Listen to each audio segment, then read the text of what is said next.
Hello friends, வணக்கம். இன்னைக்கு breakfast வந்து பொங்கல். இன்னைக்கு அடுத்தது வடை எடுத்துக்கோ. வடை, பொங்கலுக்கு வடை. அடுத்தது சாம்பார், பொங்கல் சாம்பார்.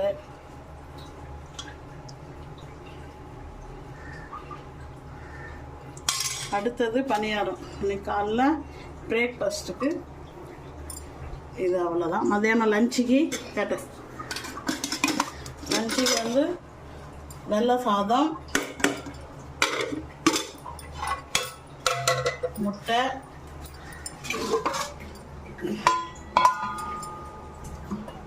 கத்திரிக்காய் காரக்குழம்பு. இதோட முடிச்சுக்கிறேன் இன்னைக்கு சமையல். நாளைக்கு